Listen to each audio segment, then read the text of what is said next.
All right, and here we go. First quarter is about to get underway, Tim, and of course, we are going to talk about the NFL, and we are about a third of the way, almost half of the way in here. It's been a lot of fun, especially for us Dallas Cowboy fans. A great start for them, and so we will start with Dallas, the Eagles, the NFC East, and all of that. So let's go over here to our clock. We will set the clock for 32 minutes and make our way starting now. And here we go. Tim, Dallas Cowboys off to a 5-1 start, which is pretty much best case scenario for all Cowboys fans, not so much for the rest of the NFC East. In broad brushes here, how have you felt about what the Cowboys have been able to do? Because our last podcast, they had just only 1 or 2 games under their belt. And now they've blown through a couple of teams. They've won a bunch in a row and have the bye in week 7. So how are you feeling? I'm going to take you back to last year a little bit, or 2 years ago, when they had the draft, and they drafted this kid named Diggs out of Alabama, who was a defensive back. And I said at the time, this guy's a number 1 draft pick. Somehow he lasted to the second round. Of course, they got CD Lamb in that same year. He's got 7 interceptions now. And the defense is just flying to the ball. They are getting there a complete defense. I just love how they're playing. They've got a lot of wide receivers too, as well. They've got 5 or 6 of them that are unselfish. Really, Amari Cooper hasn't really done a lot this year. That's been guys off the ball, Lamb and company. But what I like about this team is how their overall attitude has changed, Chad. I'm going to take you back to their win against the Patriots. They were penalized for over 100 yards. They had 3 trips to the red zone where I don't think they scored a touchdown. This is a team in years past that when they had that adversary, they would have folded up. But this team did not stop. Kicked that field goal at the end of regulation, then a touchdown to CD Lamb. That's where I think the attitude has changed in Dallas, and that's why I'm excited. They still got that fight in them, that even though they're down, they know deep inside that they can come back. That game shaved like 2 years off my life watching it because, they just weren't playing great. They were making a lot of mistakes. They were clearly the better team. They missed on an interception in the end zone, and Dax, sneak up the middle where he scored and they didn't say. And so it was just, they were leaving points out there, and you're just thinking, man, this is a game that they're going to lose to the Patriots and really had no business. And they did win it. And with the Diggs interception, and then his missed coverage, and they scored a touchdown after that, and then the field goal, and then the CD Lamb touch. I mean, it was just like, I lost my voice. That's kind of. Yeah, you were telling me at the game the other night about that.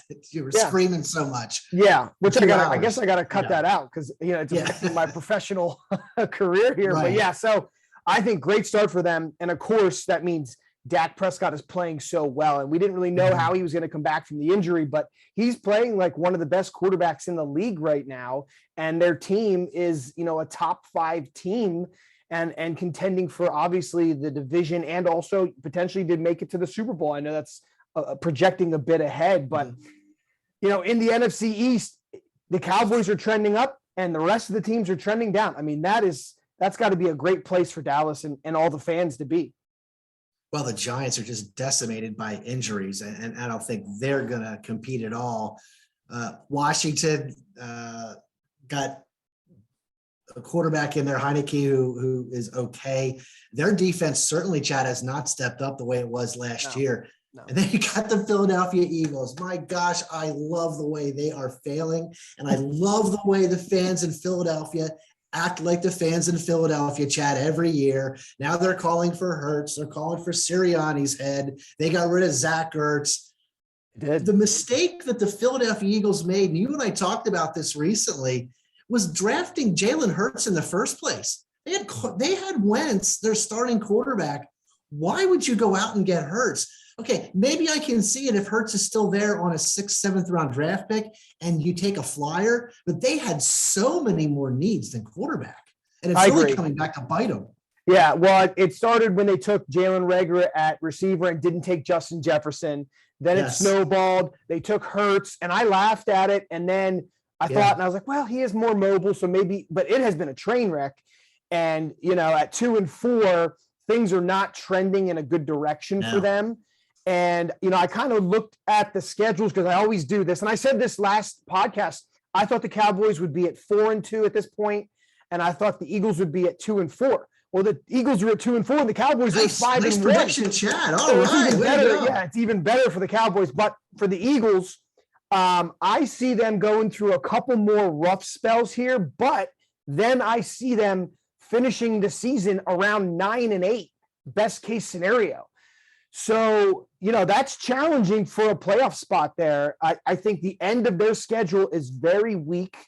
They play at the end of their schedule. They play week 12. They play at the Giants, at the Jets week 13, by week 14. They play Washington week 15. They play the Giants week 16. They play Washington week 17. And then they get the Cowboys week 18. I think they could win a lot of those games. Boy, do you even think that, let me pose this question to you, Chad. Do you think they're going to have Hurts the entire year? I just don't know if he is going to last. I tell you what, a new head coach comes in. Remember, Sirianni never drafted Hurts. And whatever his offensive schemes are, his mind is, I'm sure he doesn't have Jalen Hurts in mind. So he's trying to take Jalen Hurts, a square peg, if you will, trying to get into Sirianni's round hole. I don't think it's going to happen. I think the Jalen Hurts thing is just going to go away. But 9-8, Chad, that is I give you credit for stepping out, because I don't see the Eagles going 9-8. Well, I'm not see the schedule is. I'm not saying it's going to happen, but it could. And I think Eagles fans would be pretty happy with 9-8. Although I'm sure they would. 9-8 would screw them over and would cost them a top 10 draft pick. And I want to switch to that because you brought up the whole QB issues. If things were to kind of pause where they are halfway through the season, the Eagles would have the number 2 overall pick from Miami because they stink. Uh-huh. The Eagles would have their own pick around number 8. And then they would have the number 9 pick from the Colts. They'd have 3 top 10 picks. Wow. You would have to think they're going to draft a QB in there and then some other good defensive players. It kind of worries me that the Eagles had that many good picks because they could immediately jump right back up into contending for the division. Yeah, it does worry me too, although there's Howie Roseman that's there. And I don't have any kind of comfort in him if I'm an Eagles fan to pick the right person.